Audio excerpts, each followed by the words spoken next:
अष्टम श्रेणी भाई भौणी मानक आज कालांश को स्वागत।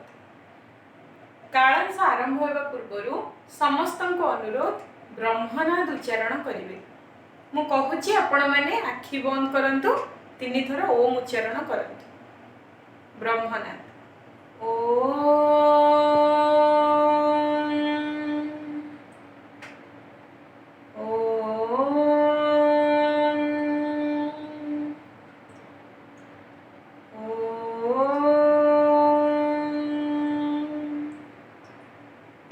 स्वस्थ। अच्छा पिलाने आमे द्वितीय अध्याय भू संबल आरंभ करथिले। मु टिके आपनको पूर्वर मने पकई दोछि आमे केउ सब विषय आलोचना करथिले। द्वितीय अध्याय भू संबल संपर्क रे आमे आलोचना करूथिले। इंग्रजी रे भू संबल को कहा जाए लैंड रिसोर्सेस। आपनको एही इंग्लिश टर्म गुडा को मने रखिवाटा निहाती दरकार। लैंड रिसोर्सेस तो आमे एही भू संबल विषय रे आलोचना करूथिले। भू संबलर बा भूमिर वितरण किपरि होईछि, जल भाग केते अछि, स्थल भाग केते अछि, स्थल भाग केतोटी महादेश को नहीं गठित, केउ महादेश क्षेत्रफल दृष्टिकोण बृहत्तम, केउटी क्षुद्रतम, केउ महादेश मनुष्य पई संपूर्ण रूपे वास उपयोगी नुहे। सेमिति वितरण जानिया परे आमे भूमिर बा ई भूभागर विभिन्न प्रकारर रूप विषय आलोचना करुथिले।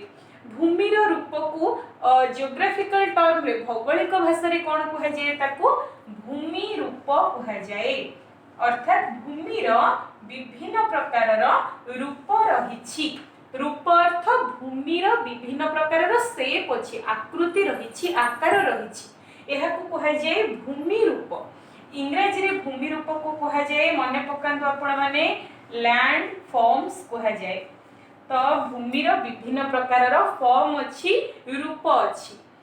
एही विभिन्न प्रकारर भूमि रूप मध्यरु आमे माने अष्टम श्रेणी रे तीनोटी मुख्य भूमि रूप विषय रे जानिबा आवश्यक रहिछि। तो तीनोटी मुख्य भूमि रूप मध्यरु आमे प्रथम दुईटीर आलोचना करिथिले। प्रथम भूमि रूपटी थिला समुद्र पतन ठारू खूब उच्चतारे थिबा पहाड़ पर्वत गुड़िक। ये एक प्रकारर भूमि रूप जहाकू कहा जाए पार्वत्य भूमि। पार्वत्य भूमि को इंग्रजी रे माउंटेन रीजन बोली कहा जाए। सेमिति द्वितीय भूमि रूप विषय रे कोन जानिथिले, समुद्र पतन ठारू जेउ भूमि गुड़िक अल्प उच्चतारे थिबो, अल्प उच्चरे थिबो किंतु पथुरिया होइथिबो, ताको कहा जाए कोन मालभूमि।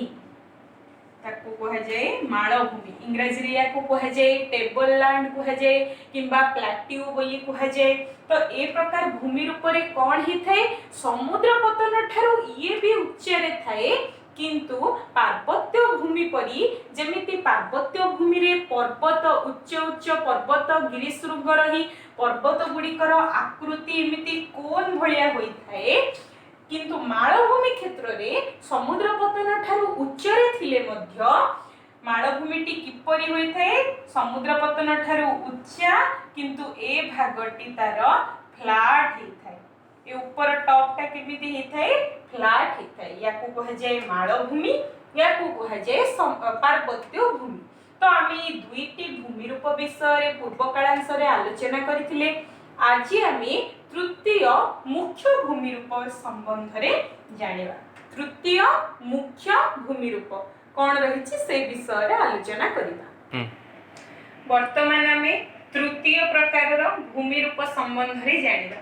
तृतीय प्रकार भूमि रूपटी कोन मु एठी लेखि। प्रथमे आमे बुझिबा तृतीय प्रकार भूमि रूपटी कोन, तेबे आपण माने मु एठी लेखिबा पूर्वरु ही जानि परिबे जे एही भूमि रूपटी कोन होइथिबो। तो पिला माने मने पकांदो आमे दुईटी भूमि रूप आलोचना कला बेले मु कहिथिली आमे भूमि रूप को डिफाइन करू केमिति। ये एई प्रकारर भूमि रूप, ये एई प्रकारर भूमि रूप, आमे याको डिफाइन करू केमिति। प्रथम कथा है तार आकार आकृति देखि, जो गुड़ाकर आकार कोन भलिया हेथिवो ताको आमे पार्वत्य भूमि कहले, पर्वत कहले, श्रृंग कहले। देखिले जो माने उच्चरे थिबे किंतु तांकर टॉप टा फ्लैट ही थिबो ताको आमे भौगोलिक भाषा रे मालभूमि कहले।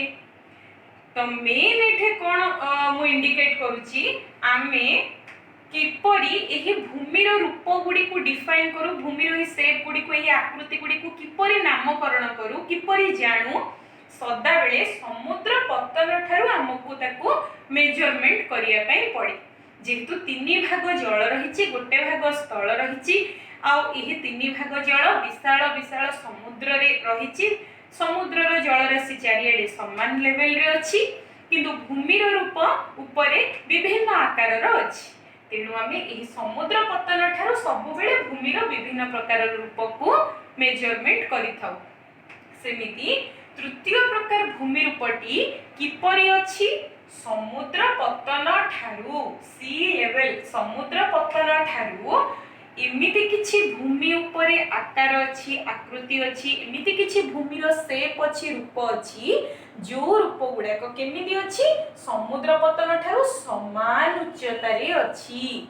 तो समुद्र पतन ठारू आमे एठे देखुचे, एठे अछि, एठे आमे समुद्रर विशाल जल राशि देखुचे।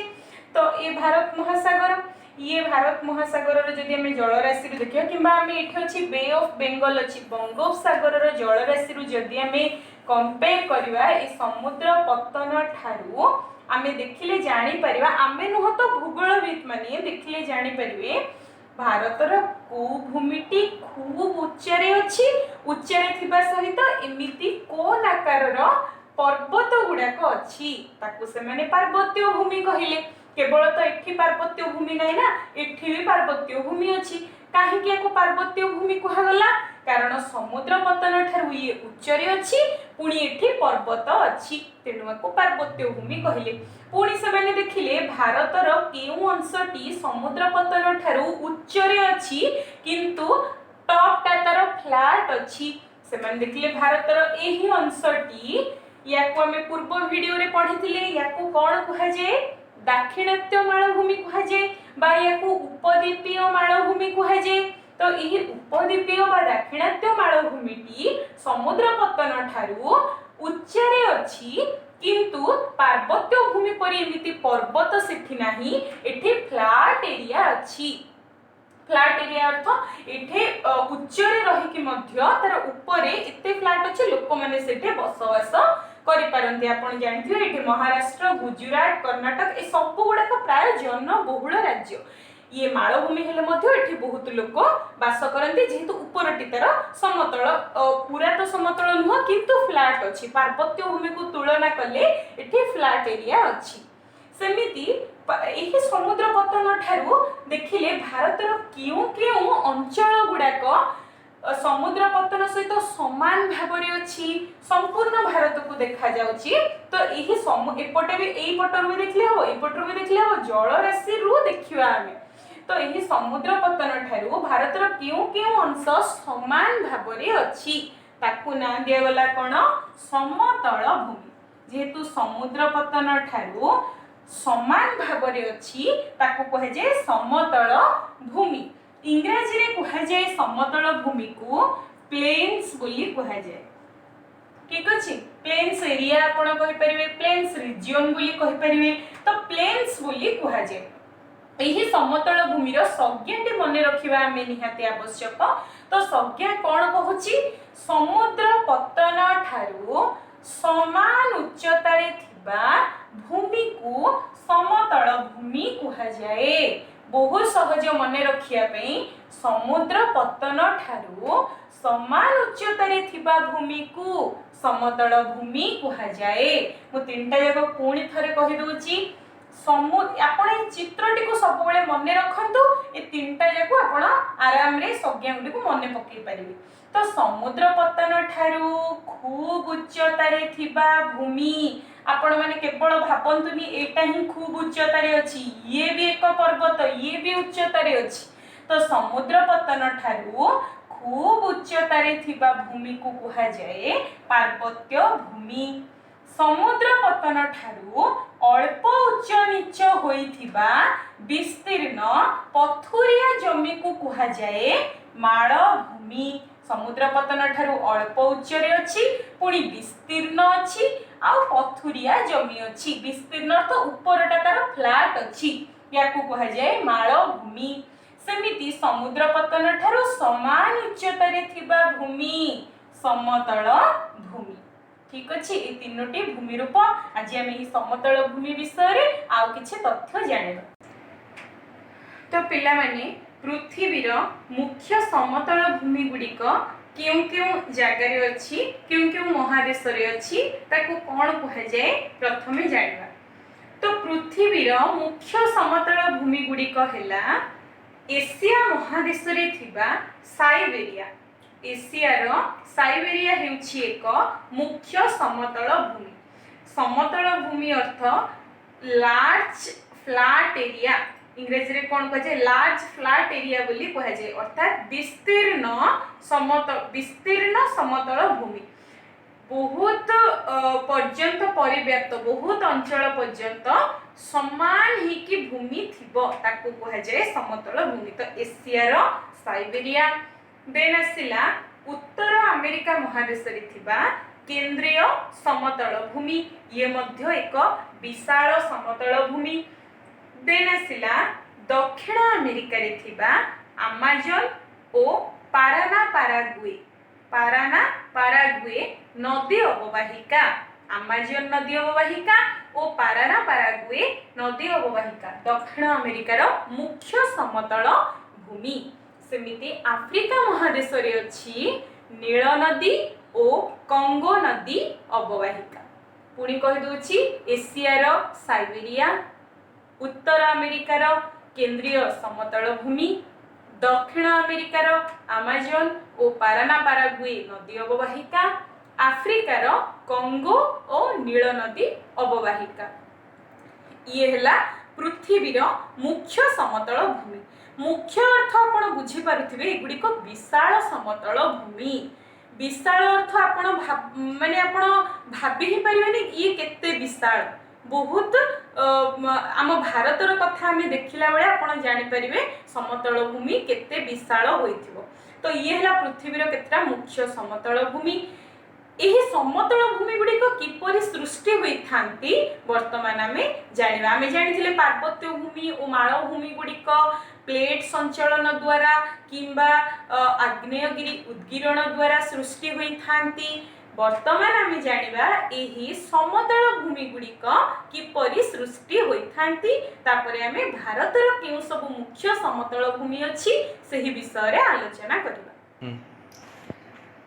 अच्छा पिला माने मु कोन कहली वर्तमान आमे समतल भूमि किपरि गठित हुए जानिबा। तो समतल भूमि किपरि गठित हुए साधारणतः दुईटी कारण एथिपई दायी। समतल भूमि सृष्टि हेबा पछरे दुईटी कारण दायी। दुईटी कारण कहिया पूर्वरु आपण एतेके कांसेप्ट माइंड रे रखंतु। ए जो विभिन्न प्रकार भूमि रूप गठित हुए पार्वत्य भूमि, मालभूमि, समतल भूमि आहुरी अनेक भूमि रूप रही।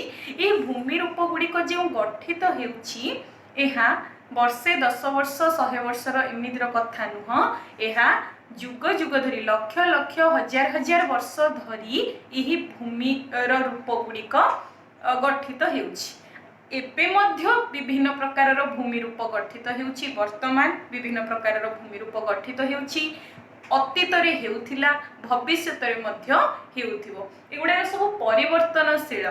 आज जदि हिमालय पर्वतमाला जो जगार अच्छी सेठी पार्वत्य भूमि अच्छी किए जानी विभिन्न प्रकार भौगोलिक कारण द्वारा सेठी आउ केउ प्रकार भूमि रूप हुए तो परिवर्तन हो पारे। आज जो दाक्षिणात्य मालभूमि अच्छी सेठी आउ केउ प्रकार भूमि रूप हो जाई पारे। तो यह भूमि रूप हेबा प्रक्रियाटा गोटे कंटिन्यूअस कारण प्लेट गुडी को अनवरत गति करूछंती। आमे सेटा को फील करि परने किंतु प्लेट गुडी को गति करूछंती। आ ए प्लेट गुडी को गति करिया फल रे ही विभिन्न प्रकार भूमि रूप सृष्टि होई थाए। किंतु एठे समतल भूमि किपरि सृष्टि होई थाए यार दीटा कारण अछि।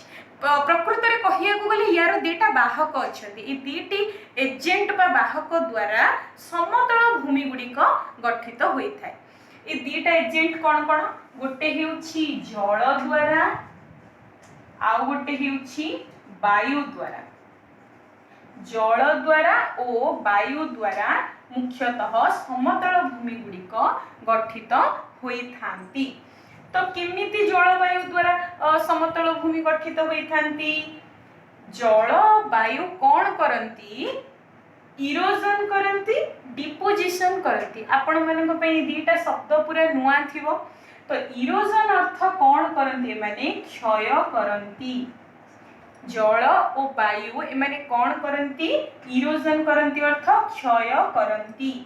Deposition deposit करंती। प्रथमे क्षय करंती, इरोड करंती, तापरे ताकू डिपोजिट कर दियंती। कोठे डिपोजिट करंती जानिबा। डिपोजिट को ओडिया रे कोन कहया हमें? फिलअप भरण करंती, भरी करंती, भर्ती करंती बोली मध्य आमे कहि परिया। ठीक अछि। क्षय करंती और भर्ती करंती किए करे?